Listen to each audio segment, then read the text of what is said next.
The qualitative data collection looks at several factors. It needs to look at the several factors to get the understanding of the raw data. Interaction plays a vital role in the qualitative collection of the data. So ethnography tells, don't ask questions, go on observing the behavior of the people.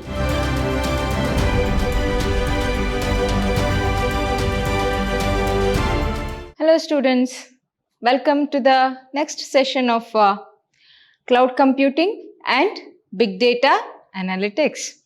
I am Dr. Soumyashree from Department of Computer Science, Vidyashram, First Grade College.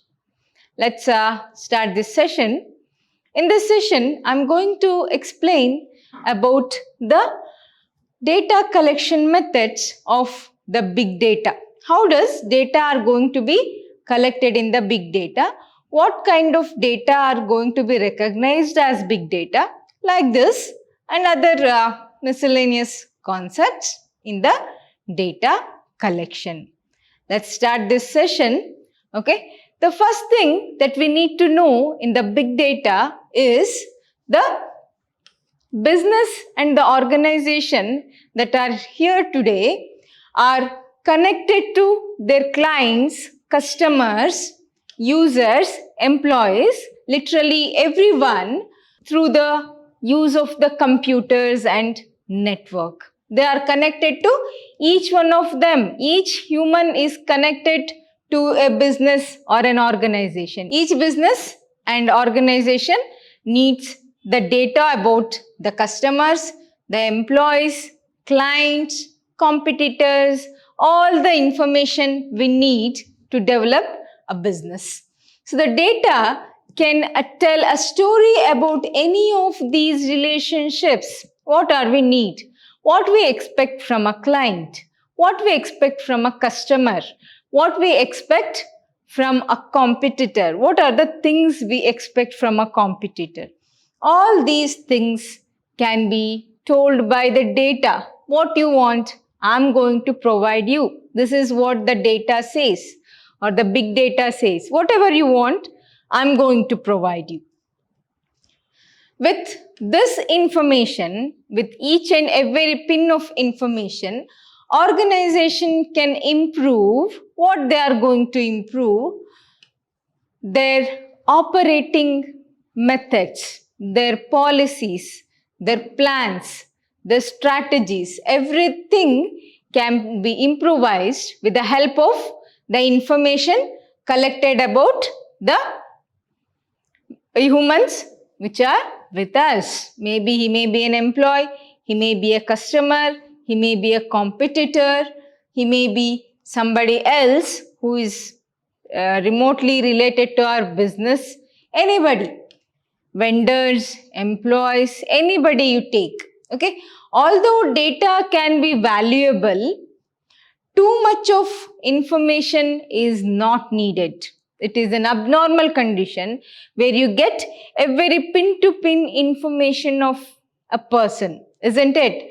If you collect only wanted information, then it's fine. If you go on collecting pin-to-pin information about a customer or anybody else, so it is the breach of the privacy. It is an unnatural process or unwanted process, isn't it? And the wrong data that we have collected in this process is just useless and waste of memory, isn't it? The right data collection is important, which means the difference between the useful insights and time-wasting misdirection. If I am there to collect the data, I must know what are the useful data and what are useless data so that it will save my effort as well as my time. Okay. There are 6 data collection methods that can be usually followed in a big data. That is the interviews, the questionnaires and surveys, the observations, documents and records you can take, focus groups, and oral histories. You can use all these methods, 6 different methods to collect the data during the big data processing. First, we shall know about the types of data that we need to collect. Okay, in this we have two types of data, that is the qualitative data and the quantitative data. All right, so some of the methods covered are quantitative, which deals with that can be data that can be counted, quantity. You can count the quantity. So if you take a fruit, how many fruits you want? Maybe in count, for 2 fruits I want, or maybe in different parameter. I want 1 kg of apple, or I need this much grams of apple, this much quintal of apple, a bag full of apple. Like this, you can quantify, you can count the values, which is called as the quantitative type of data. Others are qualitative, meaning that they consider factors other than the numerical values. If you take the example of a fruit, so how much you want is quantitative data. How much apple I have collected. If somebody has bring an apple, what I want the quantitative data about that apple. I want to know how much it weighs. What is the amount the person has paid for getting that apple. These are quantitative. Okay. What about the qualitative is? Qualitative is which cannot be counted. Other than the values which are not countable are called as qualitative. Like what is the shape of the apple? What is the color of the apple? It is ripen or not ripen? Or what is the taste of the apple? Whether it is organic, non-organic or used fertilizer one, like that, which cannot be counted but is important. Like what is the taste of the apple? What is the color of the apple? Why you need a color is, you can find that whether it is ripe or not by the color of the apple, isn't it? Or color of the mango, you say. To be more precise, if you take the mango, what is the price of the mango? How much it weighs? All these things are quantitative data, whereas the color of the mango, the shape of the mango, which category of mango it is, whether it is sour, sweet or tasteless. So what is the taste of that mango?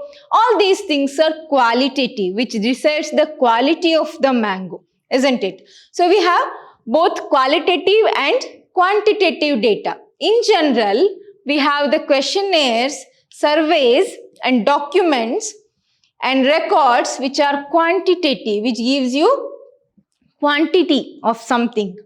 While interviews, focus groups, observations and oral histories are qualitative. They will give you qualitative information. There can also be crossover or mixing of the two methods, qualitative and quantitative data collection. Okay, let's look at the qualitative data collection methods. The data analysis can take various formats. The method you choose depends on the subject matter of your research, what you are going to research.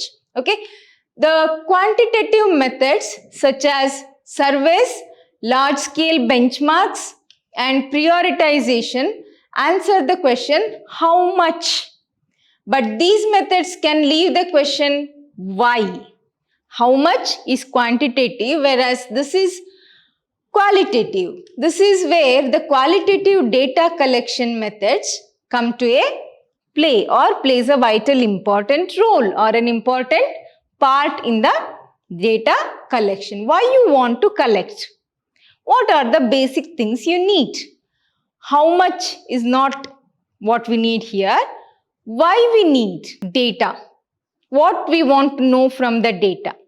So that will be unanswered with the quantitative. For that, we have the qualitative method. The next thing we need to know is to understand the qualitative data collection. Why we need qualitative data collection? Okay.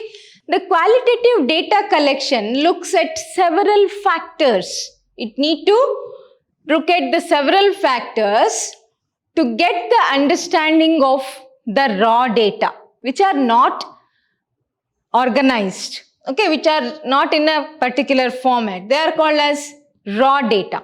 The qualitative methods involve in the collection of the data, analyzing it and managing the data instead of counting them. Counting of what? Counting the responses or recording the numeric data. It collects about the analysis and management of the data. Okay, so this method is to assess the factors of thoughts and feelings of the research participants. Like I say, what you want to buy, what are the feelings you have about a particular product. So getting the feedback, it is qualitative, not quantitative. How you feel about this product. If you have brought a soap, if you have brought a shampoo, if you have bought something else, say if you have bought a computer or a laptop, what is your expectation? What you feel about the product you have bought? This is not quantitative, rather it is qualitative, getting about the quality of the product. Okay, the qualitative data collection is going to do the data collection apart from the recording of the events. It is all about the emotions, feelings the customer or the employees are feeling. Okay, with this enhanced view, researchers can describe the environment, what the environment is demanding, what does the market is demanding. Understanding where observation take place can add a meaning to recorded numbers. Numbers are important, but along with numbers, we want how it has been felt. Okay, you may have somebody have bought a Dell laptop. Hundreds of Dell laptops have been sold at this month end. But it is quantitative. What you need to know is in the qualitative whether the customers are satisfied with the service of the Dell laptops. Because after 15 days of the period, you cannot return back the laptop to the selling web page, isn't it? If Amazon is there or Flipkart is there, they'll give you 15-20 days of return time. After that, even though the laptop is not working well, you can't return it. That doesn't mean that all the customers are satisfied with the product you have sold. How many of you have sold, how many products you have sold gives you quantitative details, whereas the satisfaction of the customer towards the product is a qualitative one, which gives you enhanced business or enhanced profit to your business. Okay. So identify the people involved in the study. You have to study about the people that they are involved. If research is limited to a particular group of people, say if you want to have the review of a book, you have to involve the people who have studied this book. Okay. Or if you want to know about the particular system that is newly implemented, say the rented cars have been created newly, or rented bikes and cycles have been newly introduced. What you have to do is, you have to involve the people. If research is limited to particular group of people, small set of people, whether intentionally or as a function of demographics based on, there will be some applications which are needed for only one community of people. Say, the statue of a god or statue or some writings, it is related to only one community. Say, Jews worship only certain type of gods. Their God is different. The statue of a god or photo of a god is limited to certain people or a set of people, isn't it? In such a case, your study will be confined to the limited number of people, isn't it? So, it depends on the demographics, culture, environment, everything, where you are studying. Okay, so mosquito repellent creams vapors are useful in Asian countries because we find lots of mosquitoes in this country, in this area. But if you go to European countries, Northern American regions, there will be no mosquitoes. So mosquito repellent creams are useless there. You don't find any people using the mosquito repellent cream or curtains or coils. Nobody will be using there, isn't it? So demography is also important in case of from whom you are collecting the information. Okay, ACs are very much useful in deserts like Rajasthan or Punjab, like that. Okay, whereas ACs are not necessary in northeastern countries or in Kashmir or in Himalayan region. You don't need the air conditioners, isn't it? Along with that, heater may be needed by the Western countries, European countries, and the Himalayan region areas. But heater is an unwanted thing in deserts, maybe in Hyderabad, maybe in Rajasthan. There, heaters will not be of any use, isn't it? So, product and its study depends on the demography. You can't go to a desert and ask about how you feel about that heater. Is it useful to you? Because they don't need the heater at any time of the year, isn't it? So it depends on the demography and other factors. This information can inform the results. So result and the data collection depends on where you are doing and what kind of people you are involving. Okay, describe the content of the study, the specific activities involved in research, and how messages are about the study were delivered and received may illuminate the facts about the study. How you are studying depends on how you have collected, what are the questionnaires you have done, how you have got the feedback. It tells you what is the quality of your study. Okay. Interact with study participants, involve the people who are using those products. Interaction between the respondents and research staff, between those who are getting the feedback and those who are giving the feedback, can provide valuable information about the results. So you need to involve more. If you are a research staff, you need to involve more with the people. You have to interact more with the people to get useful information. As you go on interacting with people, you will go on extracting more and more information from the people. So interaction plays a vital role in the qualitative collection of the data. Okay, there are three commonly used qualitative data collection methods. One is the ethnographic method, another is the ethnographic theory, another is the grounded, and the third one is the phenomenal collection of the data, phenomenological collection of the data. Let's see what are these methods. The first thing is the ethnography. What is this ethnography? Comes from the term anthropology. Anthropology is the study of human societies and cultures, usually done by the human related research activities. Okay, anthropology or ethnography is a study of the human societies and their cultures. Ethnography seeks to understand how people live their lives, how they are living in the particular area, particular weather, in such an environment, how they are living. So that study is called as the ethnography or anthropology. Okay, through this study of societies and people, the researchers were away from specific and practical questions that traditional research marketers use. In this method of ethnography, the researchers are not going to ask the questions or query about their life. Instead, they go on observation. So observation is main in case of ethnography. You have to observe each and every information related to their life. You are not going to question why this, why that, why not this, why not that.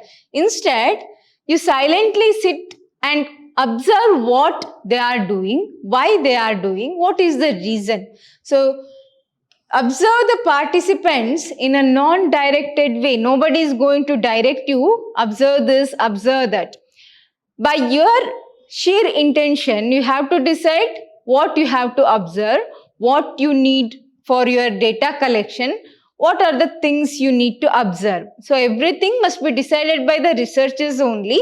This approach is intended to reveal the behaviors of the people from a subject's perspective, what they are thinking about a particular product.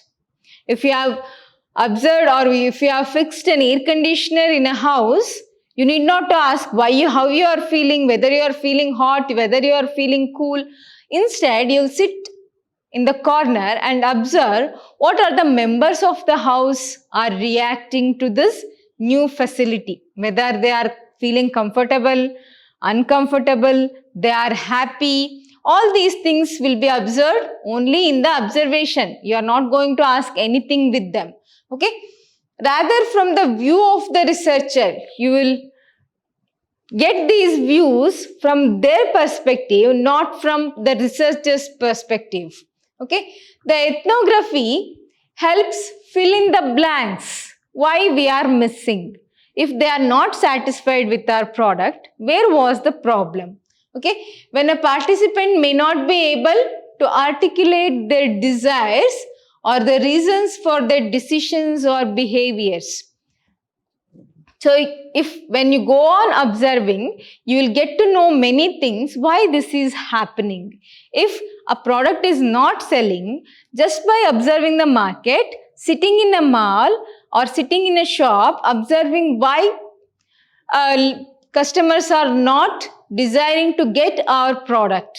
So by studying this, you can fill in the blanks that why participants may not be able to articulate their desires or the reasons for their decisions or behaviors. If they opt for some other refrigerator instead of ours, why they didn't opt for our refrigerator?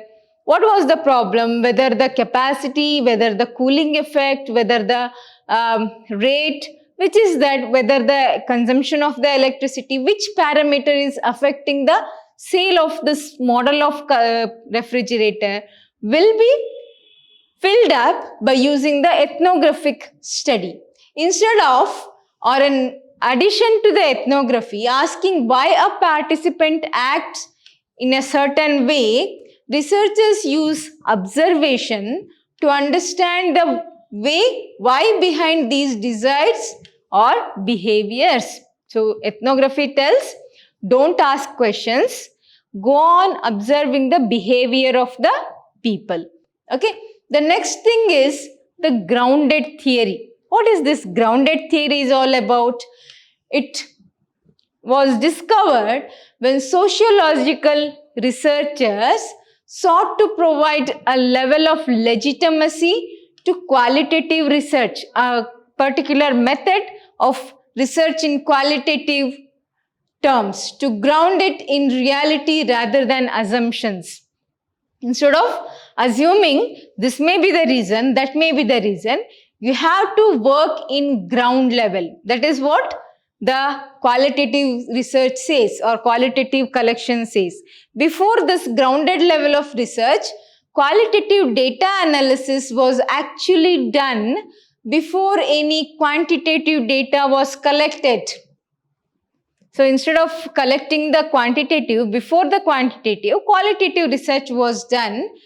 So it was disconnected from the collection and analysis process. So most of the times it was assumed, or it was mostly of assumption based on the collected quantitative data, instead of going to the ground and collecting the data or doing the research in the ground level. So grounded theory says that you have to be there in the location, or you have to be in ground level to study actually the qualitative methods of collection of the data. Okay, the grounded theory uses the different methods, that is participant observation. Who is participant or the customer? Researchers immerse themselves in the daily lives of subjects. Instead of assuming the air conditioner is used by the customers, everyone wants this customer, instead of what I can do is, I'll keep a air conditioner in somebody else's house and I'll go on observing what is their reaction, how do they react, what is the feedback, what are the problems faced by them. So I'll keep the air conditioner for 1 year in their house and observe the changes, problems they are arising, what they feel about the coolness of the air condition, whether the dust has been affecting the air condition. All the conditions can be studied only when the participants or researchers immerse themselves in the daily lives of the subjects. If there is a soap manufacturing company, so instead of getting somebody else to test that quality of soap and how it feels when you bathe with that, what you can do is you can apply the soap on yourself and test whether it is satisfactory or not, whether you are feeling good with the use of the soap or not. You can do that as well, isn't it? So this is a type of grounded theory. Another is interviewing. Calling a person and saying how is our air conditioner is working, whether it is working properly, whether you are contented with the data. So all these things can be carried out with the interviews. So this can vary in formality from informal chats to structured interviews, like getting the feedback to normal chit chat with the customers. Okay. Then we have the document and artifact collection. In this, the grounded theory tells about more than observation and interviews. That is, document and artifact collection. Artifact is getting the feedback of the product that is already used. Okay. Researchers can learn about a group of people from looking at materials the group used, how the group is there, what they are using, like what are the characteristics of the group, whether what they are miser or they are spendthrift. All these things can be observed, or all these things can be researched by studying the materials the group has used, whether they are elite group, whether they belong to the middle class, whether they are lower middle class. We can conclude that using the method or using the materials the group has used. Okay. For example, a local community's laws may shed light on opinions and provide a clear picture of residents' sentiments. If you are in a society, the rules and regulations that are imposed on the people living in the society will tell you what kind of people they are, whether they are strict, cultured, not cultured, they are elite, they are middle class, they are lower middle class, like that. Okay. If they are business oriented people living in the society or salaried persons living, like that, all these types of qualitative ways or data can be collected by the study of the participants, isn't it? Sometimes a person's true color, a person's true quality emerge only when they are genuinely put to the test, when they are subjected to test. As such, phenomenology, the third is the phenomenology, describes how people experience certain events or unique encounters, how the people will react to a action. Like when there is a fire incident, what does the people will do? Whether they are going to call the fire engine, whether they are going to use the fire exhausting cylinders they are implanted in the society, how they react, whether there will be a stampede if that happens. So all these things can be studied by phenomenal thinking, by experimenting with that.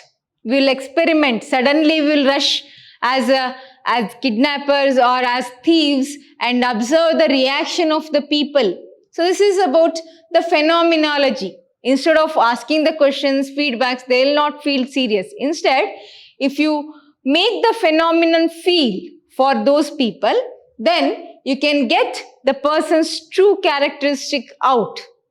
Okay, suddenly staring, suddenly opening the door, suddenly staring at them, they'll definitely give you the certain characteristics or natural characteristics of a person. Okay, so this method measures reaction to occurrences that are outside the norm. Instead of, like, if you take the example of air conditioner, suddenly switching off the air conditioner from the outside using some control method, you can observe whether they are feeling hot without the air conditioner or they are normal. If they are normal, that means they are not get used to your air conditioner, or there may be a problem in your air conditioner, isn't it? So measures the reactions to occurrences that are outside the norm. So it's essential to understand the whole picture with the help of the phenomenology, with the facts and figures, and actually making that event happen. Okay, this is about the qualitative data collection, how we are going to make the qualitative collection of the data in the big data environment. Okay, in the next session, let's know about the quantitative type of data methods. All right, thank you.